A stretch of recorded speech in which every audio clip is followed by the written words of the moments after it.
let's kick on these last three. Scaling operations, which is number 6.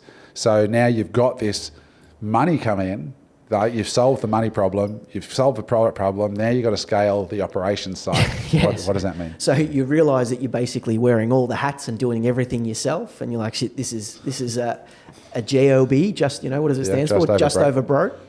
And you're like, I can't keep doing this, because if I keep growing at this level, I'm going to go insane, because there's just so much work to do. So it's starting to put systems in place to allow things to kind of, so you can basically employ someone to do that job, or to hire someone to take over that part of the business. So it's building systems based on yeah. I mean, each of these can be a pod on their own. But yeah, there's a great book on systems if anyone is interested. It's called The E-Myth, The Entrepreneurial Myth, by Michael Gerber. And it's a story about Ray Kroc, who started McDonald's, probably one of the best ever systemized businesses. Vern Harnish has a great book on it as well. Scaling Up. Scaling Up by Vern Harnish. That's actually in point 8. Oh, is it? It's not there, but it yeah, that's a phenomenal book. Yeah. And another one for all the creative people out there, even though it's not really linked to e-commerce, is Built to Sell by John Warrilow. Phenomenal book about systems in business. So, okay, number 7, managing people and your own demons. Yeah, so, I mean, your demons are with you the whole way through. And there's a saying that the biggest chokehold in any business is always the owner, and that's true. But managing people and relationships, I think in life in general, relationships are super important. Your relationship with your partner, your friends, etc. And they can sometimes bring out your shortcomings and shortfalls. So learning how to communicate. And I think, point 7 is from my knowledge and the people that I've spoken to in the Amazon space, it's when people get to point 7 that they put their Amazon business on the market, because they're like, fuck hiring people and doing all this. It's not for me. I've had enough of it. I'm going to sell the business, because it's maybe worth, when you get to this point, your business may be worth 1, 2, 3 million US.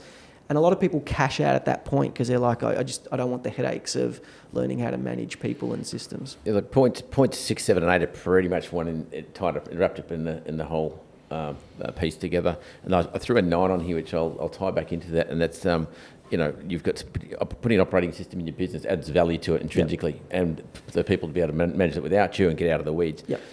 What was or have you had thought around how long I want to hold on to brand 1, because they do tend to have a time cycle on Amazon, and there was a hell of a rage going through COVID with all the aggregators snapping up all these Amazon businesses. Yeah. So has that, when you look at point 6, 7, 8, and then number 9, have you got an exit strategy, target date, etc.? So we've spoken about this on previous pods, but I think the business buying cycle and the aggregator cycle is aligned to the macroeconomic cycle. So when there's more liquidity and cash to splash in the system, that the price of these businesses reach a peak, and then when the economic tide turns down, and we're probably, we're maybe coming out of that now. So if I was going to sell the first business, and it has crossed my mind from a shit, I'm no good at this, why am I still doing this, to, maybe it's a good idea to take some chips off the table here to be able to invest in the next brand and other opportunities. I kind of look at 2025, 2026 as being when the macro will be good. So I'm targeting... What are you thinking that you'll get as a multiple on your earnings? I think as a bare minimum, I would want 3.5. Mm-hmm. But over the next 2 years, I'm planning to do a little bit more around the brand and the list building. And, depending on the market at the time, because that's a factor, but it could be as high as 4, 5, 5.5, 6. There's people that have gotten 6. And how automated they are, and that comes back to point 6, 7, and 8 as well. If you Correct. can get that where it's hands off and you need to walk in, walk out. Correct. If I'm selling someone an Amazon business with Amazon listings and no systems, then they'll probably pay 3.5. But if I'm selling someone an Amazon business with products, profit, systems, the people, the supplier agreements, the extended terms, and a brand and a list and more room to grow, then are you planning on taking it off Amazon as well in that time, or just? I'm going to take it off Amazon. I don't know how hard I'm going to go on Facebook, Google, and all those, but I'm definitely going to take it off Amazon, because we get so much traffic to our website. People go on Amazon, they look at our brand, they go to our website, and we're not retargeting any of that traffic, and that that traffic would be the cheapest traffic that I could ever get, people that are coming to my website, if I can, because I won't be paying all the fees. So I'm going to do that from that point of view. There's something else I was going to say. Oh, and email marketing, I think, is a big, and once you've got that list, it's so underutilized. Again, the cheapest sales you can make are email marketing. Yep. I think you're bang on when it comes to, the macroeconomics of everything. Like when you look back at what Culture Kings sold for at the peak of COVID, plenty of money being splashed in the market, by government, plenty of spending. Like he couldn't have timed that sale any better, Like you look at what that would be worth today, it would be a lot less. We sit down with KPMG quite regularly, and they've showed us a lot of data on some of the sales that have happened in their mergers and acquisitions team. Like there was one company called Allbirds, those shoes. Yeah, the Shoes. shoes. Yep. Like the multiple was ridiculous, and they explain exactly why they got that multiple and those, that intellectual property. Like getting terms, imagine going to China, no one gets terms. If you go to China and all of a sudden you get terms, what is that worth? Exactly.